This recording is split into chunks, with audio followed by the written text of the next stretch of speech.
આપણે બફાઈ ગઈ છે, તો હવે એને આપણે કાઢી લેવાની છે ને આપણે આ ઠંડુ પાણી છે તો એમાં ડાયરેક્ટ નાખી દેવાની છે. તો આ રીતે નાખી દઈએ બધી. તો આપણે આ ભાજી છે ઠંડા પાણીમાં નાખી છે બરફવાળા, એટલે તરત ઠંડી થઈ જાય છે. તો હવે આપણે આ મિક્સર જારમાં નાખી દઈએ. પીસાઈ ગઈ છે આપણે, તો એમાં આપણે પાણી નાખી દઈએ. હવે આપણે આ તેલ ગરમ થઈ ગયું છે, તો આ લસણ નાખી દઈએ એમાં. કુકર મેથું લીધું છે આપણે, એના 2 ભાગ કરી લીધા છે, મોટું તો એ નાખી દઈએ.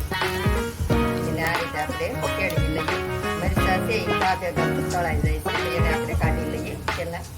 તો આપણે ખાવણી છે તો એમાં નાખી દઈએ ડાયરેક્ટ. લસણને વાર લાગે થોડી, તો આપણે થોડાક લાલ કરી લેવાનું છે. હવે આપણે કાઢી લઈએ, આમાં ખાવણી નાખી દઈએ. તેલ આવી ગયું છે આપણે, તો એમાં જીરું નાખી દઈએ. હવે આ ડુંગળી છે ઝીણી સુધારેલી એ નાખી દઈએ. એને આપણે છેડવી લઈએ આ રીતે. હવે આપણે મરચી લીધી છે 2, તો એની કટકી કરી લીધી છે, તો એ નાખી દઈએ. એને આપણે ચડવા દઈએ થોડીક વાર. હવે આપણે આ પાલકની પેસ્ટ નાખી દઈએ. થોડુંક પાણી નાખી દઈએ. બધું મિક્સ કરવા. હવે થોડીક આપણે હળદર નાખી દઈએ એમાં. સ્વાદ પ્રમાણે મીઠું નાખી દઈએ. થોડીક હિંગ નાખી દઈએ.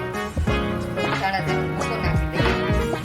થોડુંક લાલ મરચું નાખી દઈએ. બધું આપણે હલાવી નાખીએ. તો આપણે આ લસણને કાઢેલું છે એ નાખી દઈએ. હવે આપણે 2 ચમચી દહીં નાખવાનું છે, તો દહીં નાખી ને આપણે એક ધારો આ રીતે હલાવવાનું છે.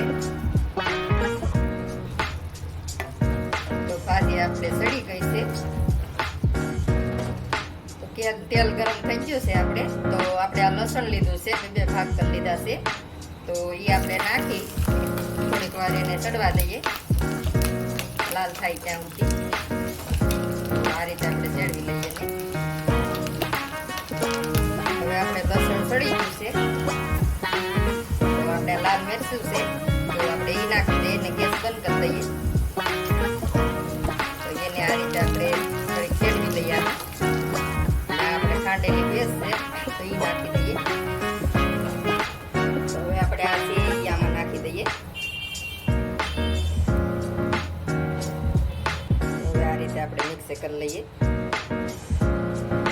તો બની ગયું છે આપણે લસણનું અને પાલકનું શાક. બહુ સરસ બને છે, આ રીતે બનાવો.